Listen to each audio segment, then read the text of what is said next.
And welcome to the October 26th meeting of the Lextran Board of Directors. My name is Jill Barnett. I am the General Manager, and I will now turn the meeting over to Chairman of the Board, Mr. Harding Dowell. Thank you, Jill. We'll call this meeting to order and call the roll. Ms. Rogers is absent. Mr. Schoninger? Here. Dr. Capo is absent. Mr. Ward? Present. Judge Thurston is absent. Ms. Borges-Gonzalez? Present.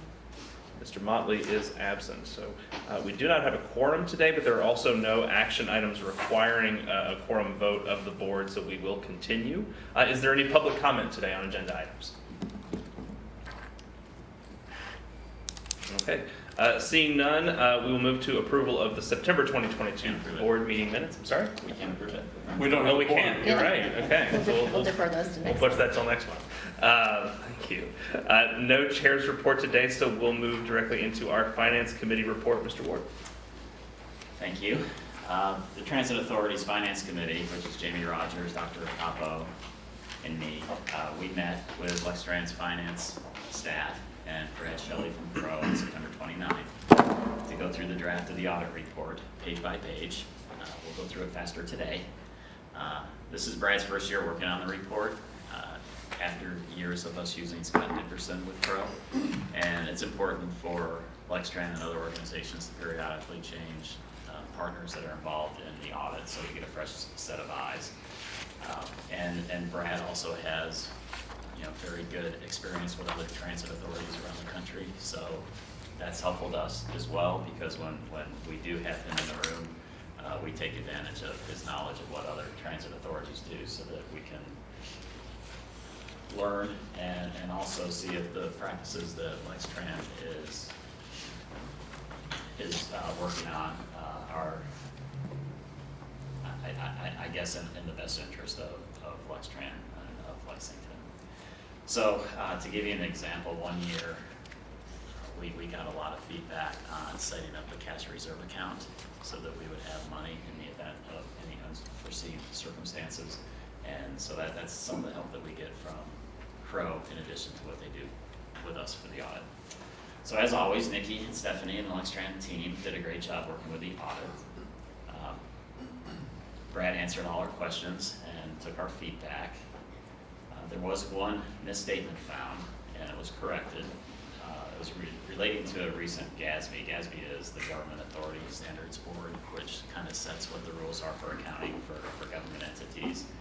And it was a clarification. The FTA had something that was called pre-award authority, which enabled us to spend money. And in past years, we had recognized expenses and revenue in the same year. That guidance has changed to where we can't recognize the revenue until a contract is signed. And so it was for preventive maintenance, a grant that we received for that. And so the expenses were incurred in fiscal 22, and the revenue is going to be recognized in fiscal 23. So that correction was made. Brad can explain it further when he makes his comments. Did not impact Lextran's clean, unqualified opinion. So I'll turn it over to you, Brad, for a high-level review of our audit. Yeah, thank you, George. Appreciate it again. Brad Shelley, partner at Crow. As he mentioned, I know previously worked with Scott Nickerson for a number of years. I worked alongside with Scott for my entire career, and we've worked with a lot of different public transit agencies. So I think hopefully it'll still be good hands. Still working with a lot of transit agencies. I'm actually, after this, I'm going to another meeting with another transit agency. So that's transportation's kind of one of the areas I really spend a lot of time in. So always happy to answer questions and try to provide insight on what maybe other agencies are doing. As for the audit report, stole my show. Really covered everything I wanted to cover. We did go through the audit process this year, and Nikki and Stephanie and the team were well prepared. We were able to complete the audit on time, and we did provide an unmodified opinion, which is essentially a clean opinion, or saying that the financial statements are free of material misstatements. As he mentioned also, we did go through with the committee in much more detail and went through some of the balances and some of the changes year over year. So if you have questions over those, I'm happy to answer those, or allow Nikki to answer those as well. As you also mentioned, we did have the one finding this year, a significant deficiency in internal controls related to the revenue recognition, and that was, again, that was a clarification by GASB that came out through Implementation Guide 2019-1 to really get into the details. That said that you cannot recognize revenue until you actually have the contract executed. So even though there is some language in there, and it's especially common in transit agencies and with the preventative maintenance grants, where they won't get those agreements don't always get signed until oftentimes halfway through the year, or sometimes even after the full year, when those expenses are actually being incurred. And so FTA will usually say, yeah, we'll give you pre-award authority you can spend on this under the assumption that we're going to provide you these grant funds. And so what we found was there was a lot of inconsistencies on how transit agencies were recording those grants. Some were waiting until the agreement was signed. Some were saying, well, we got pre-award authority, so we can go ahead and record. And there really wasn't real clear in the guidance to support it. And so this clarified that. The implementation guide wasn't specific to transit agencies. It was just in general about grant agreements. So we actually had follow-up conversations with GASB to understand that and to make sure that we were interpreting that correctly. And so the result was really just a timing issue. I don't have any concerns from a systemic or pervasive issue. It's more of this was a one-time implementation of a new accounting standard or a change in the accounting standards.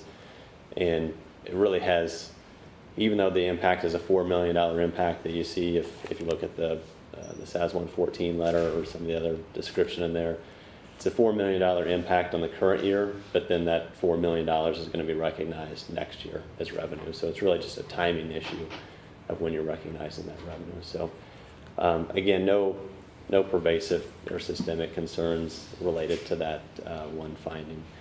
Otherwise, very clean audit. We had no audit adjustments other than that one. And from a uniform guidance compliance standpoint, so that is what regulates the federal grants. And so every year you're required to have a compliance audit as well. And through that audit process, we did not identify any significant deficiencies or material weaknesses, no instances of non-compliance through our testing. And that is, we're testing the federal transit cluster, which is the vast majority of your federal grant funds. So nearly all of your federal grant funds were subjected to potential testing, and no findings through that process. So that's really what I wanted to cover. I think from a high level, as he mentioned, we try to provide some insight if there is anything. Overall, I feel like the internal controls and the staffing is very good here. Work with, again, from very small agencies that have a staff, from a finance staff of 1 or 2, all the way up to some of the largest in the country. And I think overall your processes, controls, those types of things are very good. So nothing else to report from my end. That's what I wanted to cover, but I'm happy to answer any questions that any of the board members may have. Thank you. Any questions from board members about the audit or the report? Thank you so much.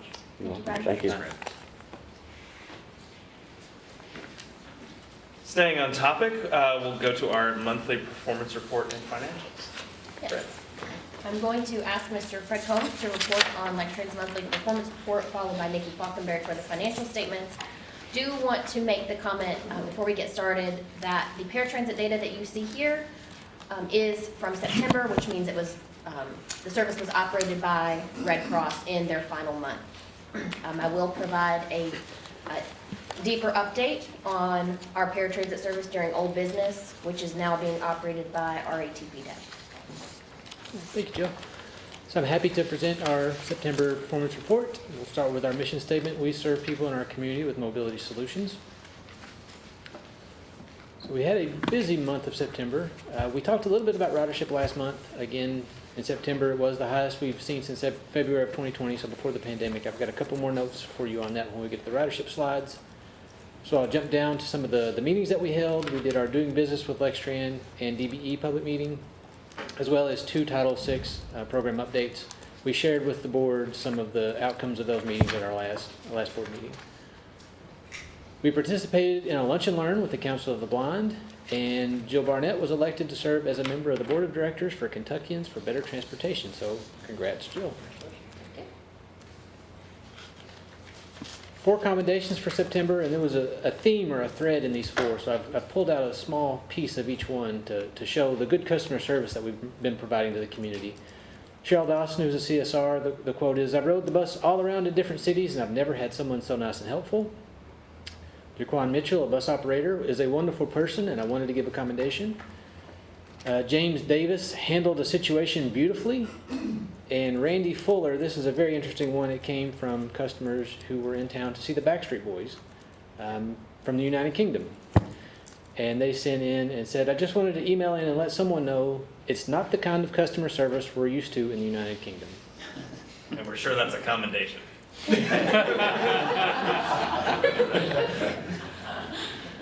So kudos to the staff on those commendations. Some ridership notes. We talked about ridership a little bit last month of how we're seeing some stronger returns. We're seeing it again in September. I think that will continue into October. We are getting a little bit closer to where we were or where we expect to be on our average. That'll show up even more strongly when we get to the monthly average comparison. However, on paratransit, things are sort of flat. If we look starting from July of 22, August and September, things haven't really changed that much since last year, so things are sort of flattened out there. Look at that in terms of percent change relative to our monthly average. Last month we saw fixed route sort of jump above paratransit. We're seeing that again in September. So strong returns on the fixed route side, and again on the paratransit side, things have sort of just flattened out. Look at that in terms of raw numbers. That's 335,000 trips on fixed route. We're at about 140,000 year to date from where we were last year. Our revenue miles and hours are right along where we'd expect them to be. Our trips per mile an hour have increased, and that is reflected in the ridership increase as well. On paratransit, again, 44,670 this year, 44,000 roughly 500 last year. So we're pretty well where we were last year on the fixed route or on the paratransit side. In safety, our preventable accidents injury frequency rate were again a tick higher than what we would like them to be. We are a bit above where we were last year, and that sort of shows through in the workers' compensation claim and days of lost time. And lastly, in maintenance, we were nearly 10,000 miles between roll calls in September. We are ahead of where we were last year. Anytime we get close to 10,000 miles, I think that's a pretty good number, strong number to celebrate. And our PM inspections, perfect 55 of 55 last month. We are at 100% year to date.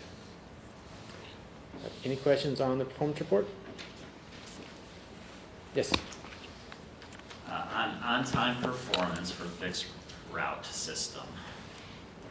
The numbers starting to trickle down a little bit. I see that at 87.1%, yes. Yeah, and I know it's probably traffic related. I don't know if there's a way to measure what's uncontrollable and what would be uncontrollable. Like, if a car accident occurred and it just stopped traffic, I mean, that's something that we can't do anything about. And then I wonder how much of it is schedule related, and do we just not have enough time between stops during rush hour? And I don't know if that's true or not. What I do know is that, when we're in COVID and there's no traffic on the road, the on time was like 95%. Yeah. And I would really like us to see us be alarmed if it drops below 90. Okay. And so whatever we can do to try to just makes me feel better. And what happens if a bus is early? Do they wait? It waits. Yes, Okay. they would wait at a time point. Early is in on-time performance, so if we do leave early, it is counted against us in on-time performance. Because I would suspect that the points you have related to on-time performance Okay. are because the bus is late, and the people that use the system need to get to wherever they're going on time as well. And we all know that. It would generally be a comment about the bus being late, but there are times we get comments that Yes. the bus was early, and we attempt to validate that. But, that is of concern as well, and makes an impact on people, especially when they are going by the published time, Right. and the bus left prior to that, and now they have to wait for the next one, so Which you can know, be a while. which could be a while, yes. So probably feels less severe to say, oh, the bus was early and not late, but it has the same impact on the Right. customer. On that same topic, do we have a sense, or are we able to have a sense, based on our data collection, of where routes get off time? Mhm. Mhm. We do. So we sort of know where the problem points are. Yes. Okay, and when we identify that, how do we remedy it? We make schedule adjustments 3 times a year. Okay. And so if we see systemic issue, say Route 5 is having trouble at 5 p.m., we can adjust things. Mostly the inbound trips, more so than the outbound trips, but we can make those adjustments. We say Meaning we we have- traditionally make adjustments 3 times a year. We can make them more often, but we don't. We try not to, we don't typically Yeah, do you that. need some consistency for Sure. our riders, absolutely.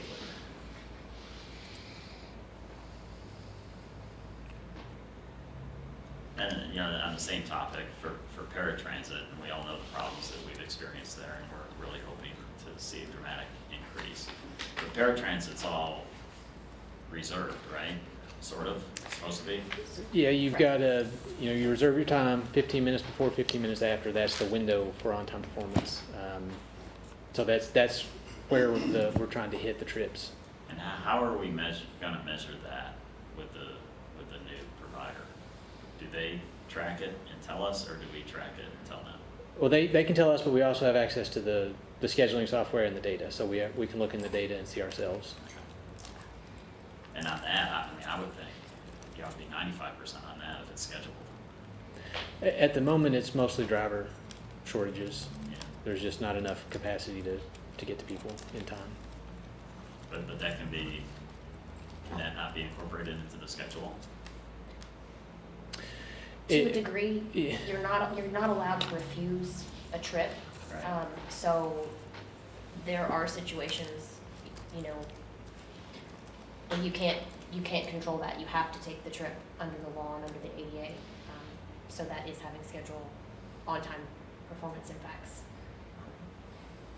Can we Can we advise on if someone calls and says, I need an 8 a.m. ride, can we say, our schedule won't allow an 8 a.m., can we get you at 9? There is a negotiation process, an ADA-approved practice of trip negotiation that allows for you to schedule a trip an hour before or an hour after, so long as that is reasonable. And an example of something that is not reasonable is the person gets off work at 5 o'clock and you say, you can't say, well, I'll pick you up at 4. That's not reasonable. Sure.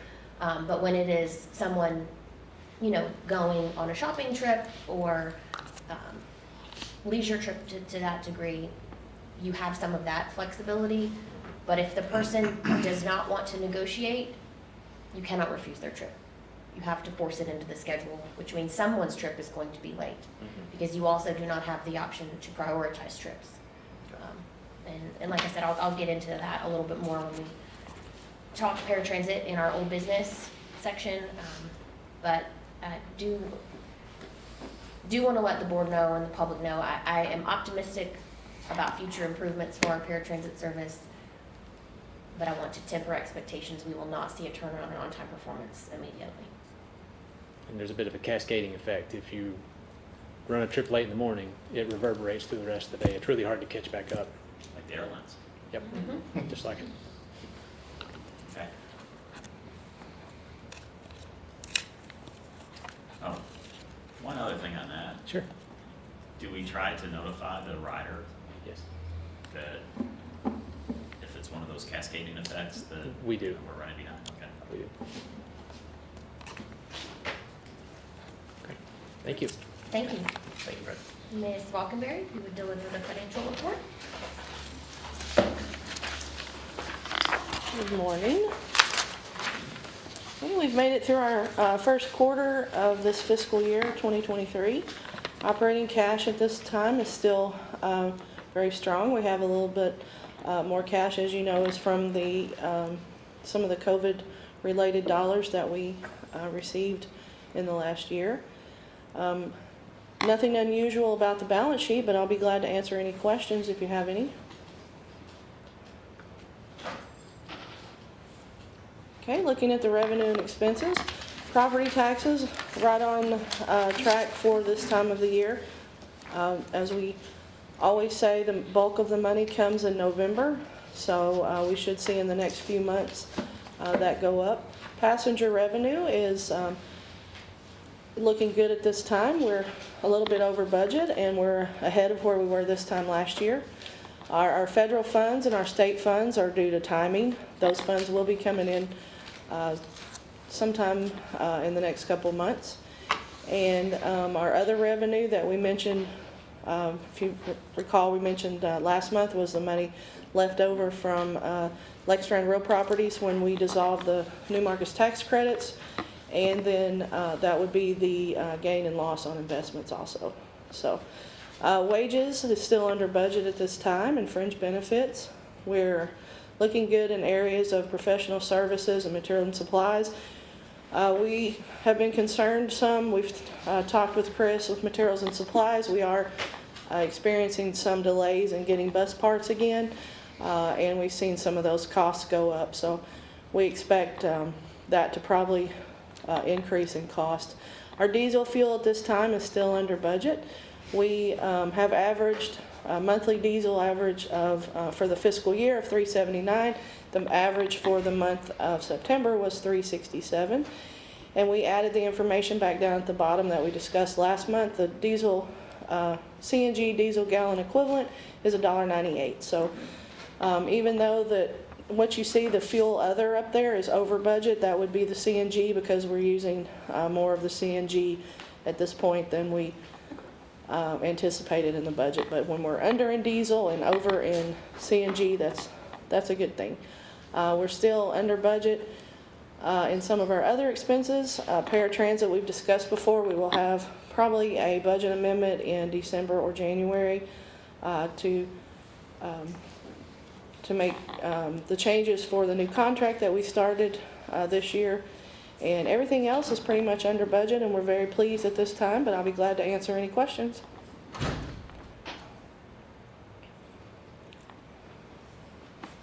Okay, thank you. Thank you. Thank you, Nikki.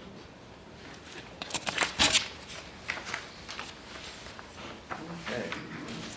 No action items this month and no change order report? That is correct. There are no action items. We will have several resolutions for November. Some of those were deferred, had been anticipated this month, so we will have a few in November. So it will be important that we have quorum, but no action items today and no change orders to report to the board. Okay. Then we'll move to old business. Old business, yes. I wanted to briefly talk about the transition from Red Cross as our service provider for paratransit service over to RATP Dev, which started on Saturday, October 1st. I'm proud to report that we had no interruption in service delivery with RATP Dev, which had been a concern. We were working until almost 5 p.m. on the Friday before, getting everything lined out with the vehicles that we were purchasing and transferring over from American Red Cross. But we did start service on Saturday, October 1st with RATP. We have had some challenges and bumps in the road, which we expected, but I would say it's been a little more than we expected. We've had an extremely high volume of complaints that Lextran has received this month, so I do want to again temper expectations that those will be, the quantity of those will be shared with you next month. To give you some ideas on those complaints, in the first few days of service, we had a lot of difficulties with the phone system, or I should say RATP had difficulties with the phone system when They transitioned from Red Cross, they changed from Windstream to Spectrum. They did preserve the phone number that people were used to calling, so that was good. At first, Spectrum directed calls for people who were on hold to a queue that did not exist. So early on, we received reports that the phone's ringing and ringing and ringing and no one's answering, and I have to hang up and call back. That was accurate. They got that corrected. I believe they transitioned from a traditional landline, hardline phone to a voice over IP system that went down a number of times in the early days for brief moments. That has seemed to be corrected. They've also had an extremely high volume of calls with people calling to check on their trips or make sure that their trips are still scheduled, and also longer handle times. The handle time is the amount of time someone is on the call. So Red Cross's handle time had averaged about 1 minute 20 seconds per call for the current fiscal year. The current handle time average is about 2 minutes and 30 seconds. Part of that is the trip negotiation that I spoke to you about earlier, which has also been a lesson that we've learned early on. Customers are very unfamiliar with the trip negotiation process. That's an ADA approved practice, which allows you to schedule someone's trip an hour before, or I should say up to an hour before or an hour after the requested time when it is reasonable, only when it is reasonable. The purpose of that negotiation is to better manage your capacity, your efficiency, and hopefully hit that on-time performance a little better. This has been a process of passenger education, in addition to employee education, as the employees are not used to this process either. Training those employees on how to properly negotiate that trip, and when someone is unwilling to negotiate, to force that trip onto a manifest if they're unable to make a reasonable negotiation with them. There's also a great deal of passenger education that has been happening. We have learned, and RATP has learned, that there are policies in place that have seemingly been unevenly applied or not enforced the way that they are written and communicated to customers. And all of this is part of what leads to the on-time performance that's lacking currently. There's also been a bit of a culture shift amongst members of the workforce who transitioned over in terms of set schedules, accountability for their attendance standards, this in addition to being short-staffed. So 14 of the employees who were with Red Cross did not transition over to the new provider for a number of reasons. One thing that we didn't anticipate, but RATP heard, was that a person's salary that they had received from the Red Cross, in addition to the severance payment that they were going to receive and their new wages, would be too much to keep Social Security benefits if they were someone who received those. Some employees did not wish to work a set schedule or the schedule that had been established, or couldn't manage that around additional jobs that they had. So we're currently operating with 29 employees currently in revenue service. There's also 3 employees who are currently in training and will go into revenue service on October 31st. 3 employees who are in training and will go into revenue service on November 7th. They are also beginning training classes every Monday. They have experienced some of what we have experienced here at Lextran, in that you'll call a set of employees who are committed to start. You'll call them on Friday, confirming that they're going to be there on Monday. Most recently, that was a group of 9 that they had confirmed, and they had 4 show up on Monday. The previous week, they had 11 and 5 showed up. So they are experiencing some of what we are. I shared with them what they probably didn't appreciate was the recent news article that Kentucky ranks 4th in the nation of employers who are struggling to hire folks. So, also making sure that they understand this is a difficult labor market. They are also currently exploring conversations that we have asked them to explore with other providers to outsource some trips on a temporary basis until they are staffed better in an effort to improve on-time performance and service to our passengers. As I said, this has not been the smooth transition that we would have hoped. We anticipated bumps, but this has been a more difficult process than anticipated. I'm confident that in the long run, things are going to improve. The service is going to be better for the customers. We just have to get through what is a lot of heartburn right now. And I want to say publicly, thank you to the members of our staff who are community relations, customer service, compliance, who have handled an overwhelming number of phone calls from members of the public that I would say we are not used to getting, and trying to navigate those situations. So thank you to those members of the team. I know it has not been easy, and wanted the board to have some perspective on how things had gone for the last month.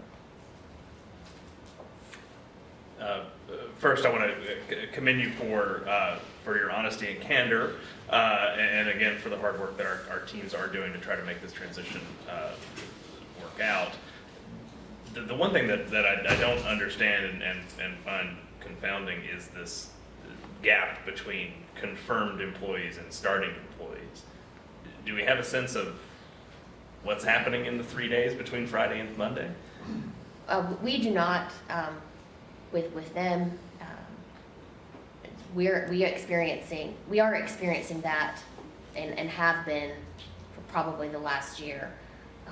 For a while, we thought some of it might have been symptomatic of people who were needing to schedule interviews or get job offers in order to maintain some of their unemployment benefits. We are not sure if that is still the case, but it's something that we have experienced here at Lextran as well. Okay.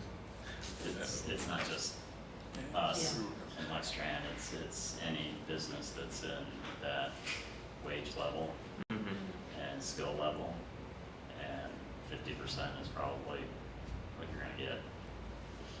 Some of them they may have 2 offers and Sure. decide, well, I'll do this. And that I would totally understand. Yeah. I just wonder if we're following up in case there's just an extenuating circumstance rather than just sort of people that we had intended on having as Lextran employees, just sort of letting them go. Sure. I can't speak for RATP, but I know at least at Lextran, when we have a no-show person, we call them and check on them. Sometimes, I mean, we have, there's been a wide range. There's been things like, I've had a death in the family, I'm still really interested, sorry, and then we try to get them back in the following month. There's been also excuses such as, I overslept, so I just thought I wouldn't come. So Nikki might have some more to add to that, but I can say for us on our side, when we experience that with operators, any employee that we're hiring, we follow up with them. I can't say with certainty that RETP is following up with them, but that's certainly something we can talk to them about. I recommend that, yeah. You can give them a second chance to disappoint you. Or rise to the occasion, George.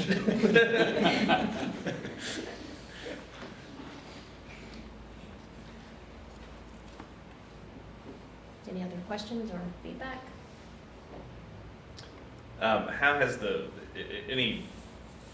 How's the vehicle transition gone?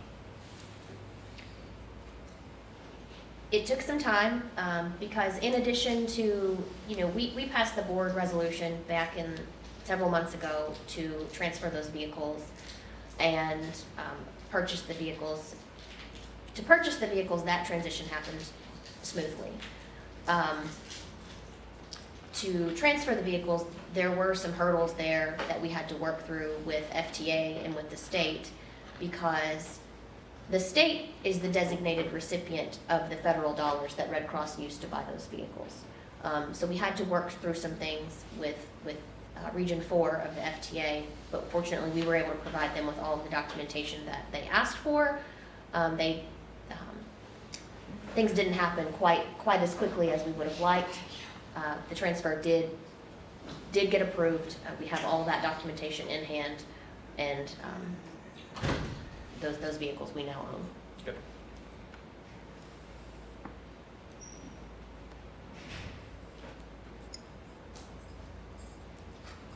I recall when we were discussing the overall transition that there was going to be a shift in software. There has been a shift in software. The prior software was known as Route Match. and the current software that they are using is EcoLane. We, being Lextran, have a lot more access to the EcoLane software than we had previously with RouteMatch. One thing that was lacking about the RouteMatch software was that there was no real-time information. So dispatchers and schedulers couldn't really make on-the-fly adjustments. They do have access to that information now and will be able to make those adjustments better when we have the staff to do so. What's great for Lextran is that we have access to that information too, and we can go in to the system and see those numbers for ourselves rather than asking someone on the contractor side to provide that information. What that also means with regard to the real-time information is that the customers will have a self-service tool that they will be able to use. So similar to when you order something, let's say Uber Eats or DoorDash, you can see where that vehicle is. They will be able to see where their paratransit vehicle is after they've placed that order for service as well. They are trying to get that through kind of the test phase. I think they have 16 customers currently signed up on that. Once they are confident in that, we will work together in getting some information out to customers on how they can sign up and how to use that system. It is a smartphone tool, but so that of course requires the user to have a smartphone. If they don't have a smartphone, there is still going to be a dedicated phone line where they can get some access to that real-time information, but not quite see it the way they would on a handheld device.